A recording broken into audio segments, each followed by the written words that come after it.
Welcome children. Worksheet number 85 परमाणु तथा अणु। आज हम मोल संकल्पना की पुनरावृत्ति करेंगे। मोल संकल्पना क्या होती है बच्चों? रासायनिक अभिक्रिया समीकरण से उसमें भाग लेने वाले परमाणुओं तथा अणुओं की संख्या सीधे ज्ञात की जा सकती है। जो हम रासायनिक क्रिया लिखते हैं उसमें हम परमाणुओं की संख्या ज्ञात कर सकते हैं। इसलिए पदार्थ की मात्राओं का ज्ञान भी उसके परमाणुओं अथवा अणुओं की संख्या के आधार पर किया जाता है। तो पदार्थ की जो मात्रा है उसको हम परमाणुओं के नंबर से या अणुओं के नंबर से किस तरह जोड़ेंगे, इसके लिए मोल नामक एसआई इकाई प्रस्तावित की गई। इसके लिए कौन सी इकाई निकाली गई? इसके लिए एक नई इकाई निकाली गई जिसका नाम मोल है। इसकी एसआई इकाई कहलाती है। ये एक मोल क्या होता है? एक मोल में 6.022 इंटू 10⁻23 तात्विक कण होते हैं। तात्विक कण यानी तत्व के कण होते हैं। तो कण कौन से हो सकते हैं? या अणु हो सकते हैं, परमाणु हो सकते हैं, या आयन भी हो सकते हैं। तो कण कितने होते हैं? 6.022 इंटू 10⁻23। यह संख्या क्या कहलाती है? अवोगाद्रो संख्या कहलाती है, क्योंकि एमिलियो अवोगाद्रो ने इस संख्या को बताया था। तो ये वैज्ञानिक का नाम है अवोगाद्रो। एमिलियो अवोगाद्रो नामक वैज्ञानिक के नाम पर ही इसको क्या कहा जाता है? अवोगाद्रो स्थिरांक या अवोगाद्रो संख्या कहलाती है। किसी एक परमाणु, एक अणु या एक आयन अथवा कणों के एक मोल में मात्राओं की वह संख्या है जो ग्राम में उसके परमाणु या अणु द्रव्यमान के बराबर होती है।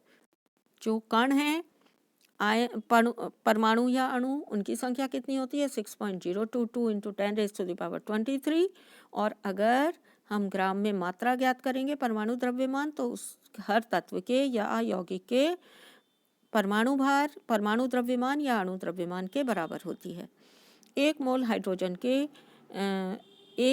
हाइड्रोजन में हाइड्रोजन के 6.022 इंटू 10⁻23 परमाणु होते हैं। और द्रव्यमान कितना होगा एक मोल का? 1 U या 1 ग्राम। तो किसी भी तत्व के ग्राम परमाणु द्रव्यमान के बराबर एक मोल होता है। और एक मोल में कणों की संख्या कितनी हो जाती है? 6.022 इंटू 10⁻23। तो द्रव्यमान से कैसे लिंक होगा? किसी भी तत्व या अणु के परमाणु द्रव्यमान या आणविक द्रव्यमान को जब हम ग्राम में लिखते हैं उसके बराबर कितना हो जाता है? एक मोल। और कणों की संख्या हमेशा निश्चित रहती है, ये नहीं बदलती। अगर हम किसी तत्व का या किसी यौगिक का एक मोल लेंगे, अर्थात उसके ग्राम अणु द्रव्यमान या ग्राम परमाणु द्रव्यमान को लेंगे, तो उसमें मोल कितने बनेंगे? एक। और कणों की संख्या कितनी आएगी? 6.022 इंटू 10⁻23। तो इस प्रकार हम क्या निकाल सकते हैं? ग्राम द्रव्यमान, जो सापेक्ष द्रव्यमान है तत्व का या अणु का, उसमें और कणों की संख्या में रिलेशन वो होता है एक मोल। कण होते हैं 6.022 इंटू 10⁻23। ये परमाणु भी हो सकते हैं, अणु भी, जिस भी पदार्थ का आपने एक मोल लिया है। पदार्थ के एक मोल का द्रव्यमान सदैव निश्चित होता है। अलग अलग पदार्थों के जो मोल का द्रव्यमान होता है वो निश्चित होता है।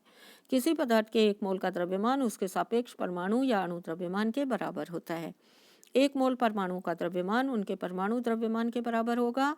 एक मोल ऑक्सीजन, यहाँ पर देखिए एग्जाम्पल दिए हुए हैं आपको। एक मोल ऑक्सीजन, जब ऑक्सीजन O2 दिया है तो O का जो परमाणु द्रव्यमान है 16 है, तो O2 का कितना हो जाएगा बच्चों? 16 दूनी 2 परमाणु लिए गए हैं, तो ये 32 ग्राम हो जाएगा। और खाली O पूछा जाएगा परमाणु का, तो ये 16 ग्राम होगा उसका द्रव्यमान। और अणुओं की संख्या भी इसमें कितनी हो जाएगी? अणुओं की संख्या, ये एक मोल है ऑक्सीजन का, तो अणुओं की संख्या कितनी रहेगी? 6.022 इंटू 10⁻23 अणु होंगे। इसमें अणु होंगे और इसमें परमाणु होंगे। तो अब हम मोलर द्रव्यमान पढ़ेंगे। मोलर द्रव्यमान क्या होता है? एक मोल पदार्थ के द्रव्यमान को मोलर द्रव्यमान कहा जाता है। किसी पदार्थ का जो एक मोल पदार्थ का द्रव्यमान, एक मोल क्या होता है? सापेक्ष ग्राम परमाणु भार या ग्राम अणु भार। तो उसे हम क्या कहते हैं, मोलर द्रव्यमान कहते हैं। और जो उसके सापेक्ष परमाणु या अणु द्रव्यमान के बराबर होता है, इसमें केवल संख्यात्मक मान के साथ इकाई यू के स्थान पर जी लगा देते हैं। जब हम ग्राम में रिप्रेजेंट करते हैं तो क्या कर देते हैं, यू हटाकर उसमें जी लगा देते हैं परमाणु द्रव्यमान में या अणु द्रव्यमान में। यहाँ पर आपको कुछ मोलों की संख्या n होती है, मोलर द्रव्यमान m होता है, न्यूमेरिकल्स के लिए दिया हुआ है। अब हम क्वेश्चन आंसर देखते हैं। क्वेश्चन नंबर 1 में आपसे पूछा गया है एक मोल पदार्थ की परिभाषा दीजिए। तो एक मोल क्या होता है बच्चों, एक मोल की परिभाषा आपको यहाँ पर लिखी हुई है, आप यहाँ से लिख सकते हैं। एक मोल यहाँ से शुरू करिए, ये आंसर 1 है और यहाँ पर पूरा लिख दीजिए। एक मोल में कण कितने होते हैं, 6.02 इंटू 10⁻23 अवोगाद्रो स्थिरांक यह संख्या कहलाती है। और किसी परमाणु या अणु का आयरन या एक आयन अथवा कणों का एक मोल में मात्राओं की वह संख्या है जो ग्राम में उसके परमाणु या अणु द्रव्यमान के बराबर होती है। तो यहाँ से आप एक मोल लिख सकते हैं। इसके बाद क्वेश्चन नंबर 2 में आपसे पूछा गया है अवोगाद्रो स्थिरांक की मात्रा क्या विभिन्न पदार्थों के लिए भिन्न भिन्न हो सकती है। तो इसका आंसर क्या आएगा बच्चों, नहीं। अवोगाद्रो स्थिरांक की मात्रा जो है वो स्थिर होती है। तो एक मोल में कणों की संख्या कितनी होती है, एक मोल में कणों की संख्या 6.022 इंटू 10⁻23 होती है। अवोगाद्रो स्थिरांक कहलाती है किसी एक परमाणु या अणु या आयन में एक मोल में मात्राओं की वह संख्या जो ग्राम में उसके परमाणु या अणु द्रव्यमान के बराबर होती है। तो मोल में कणों की संख्या नहीं बदलती। कितनी होती है, ये सभी पदार्थों के एक मोल में 6.022 इंटू 10⁻23 तात्विक कण होते हैं एक मोल में। तो यहाँ पर आप आंसर 2 लिखेंगे। क्वेश्चन नंबर 3 में आपसे पूछा गया है 24 हीलियम में परमाणुओं की संख्या। ये न्यूमेरिकल है बच्चों, तो हम न्यूमेरिकल कर लेंगे। 24 ग्राम हीलियम में परमाणुओं की संख्या। तो परमाणुओं की संख्या हम कैसे निकालेंगे, यहाँ पर 24 ग्राम हीलियम में परमाणुओं की संख्या। तो सबसे पहला हम क्या करेंगे, हीलियम का परमाणु द्रव्यमान लिखेंगे। परमाणु द्रव्यमान आपको क्या दिया हुआ है, 4U। 4U का हम क्या बना लेंगे, ग्राम। परमाणु भार 4 ग्राम हो जाएगा। 4 ग्राम का मतलब क्या हो गया, 4 ग्राम का मतलब हो गया 1 मोल। तो हमें क्या निकालना है, परमाणुओं की संख्या। एक मोल में परमाणुओं की संख्या कितनी होती है, 6.4 ग्राम हीलियम बराबर क्या होगा, 1 मोल हीलियम का। और कणों की संख्या कितनी होगी, बराबर 6.022 इंटू 10⁻23। तो 4 मोल में परमाणुओं की संख्या इतनी है। आपको कितने ग्राम में निकालना है, 24 में। इफ आप लिखिए यदि 4 ग्राम में इतनी है तो 24 ग्राम में कितनी हो जाएगी, ये वाला नंबर एज इट इज उतारेंगे, 6.022 इंटू 10⁻23। जो नीचे वाला नंबर है उसको क्या लाएंगे, इसके मल्टीप्लाई में। तो मल्टीप्लाई 24 और अपॉन में क्या लाएंगे, ऊपर वाला नंबर 4। तो अब हम क्या करेंगे, इसको कैलकुलेट कर लेंगे। कैसे, 4 एकम 4, 4 छिंग 24, 6 से कट जाएगा। अब आपको क्या करना है, 6.022 इंटू 10⁻23 को मल्टीप्लाई किससे करना है, 6 से। तो जब बच्चों पावर वाला मल्टीप्लाई करते हैं तो सिर्फ हम आगे की संख्या को 6 से मल्टीप्लाई करेंगे, ये पावर जो है एज इट इज़ लगी रहेगी। अब आप इसको इस 6.022 को 6 से मल्टीप्लाई कर दीजिए। 6 दूनी 12, 6 दूनी 12 और 1 13 की 3 हासिल आई 1, 6 0 0 और 1 पॉइंट लगाएंगे, 6 छिंग 36। ये इस संख्या का इससे गुणा आ गया, पावर ऐसे की ऐसे लगेगी इसमें, 10⁻23। ये क्या आ गया आपके कण या हीलियम के परमाणु।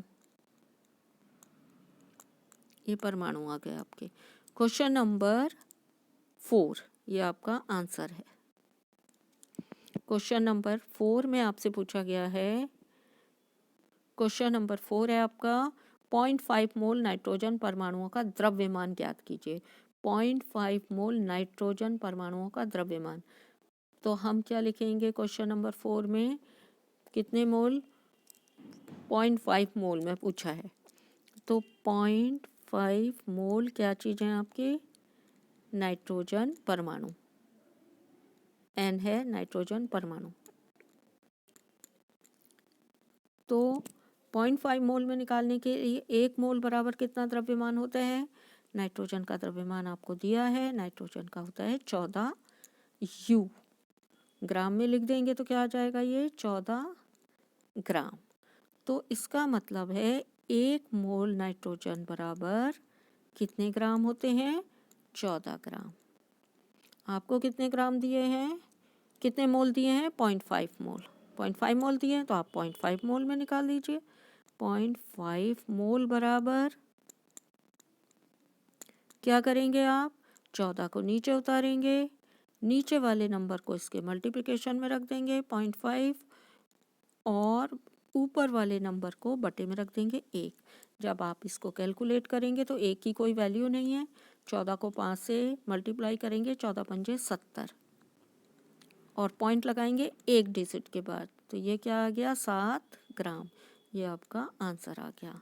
क्वेश्चन नंबर 4, क्वेश्चन नंबर 4 में आपसे पूछा गया है, क्वेश्चन नंबर 4 में आपसे क्या पूछा गया है, 36 ग्राम जल में मोलों की संख्या परिकलित कीजिए। मोल की संख्या निकालने के लिए क्या करेंगे आप, 36 ग्राम जल में मोल की संख्या। तो पहले क्या करेंगे, जल का 1 मोल निकालेंगे।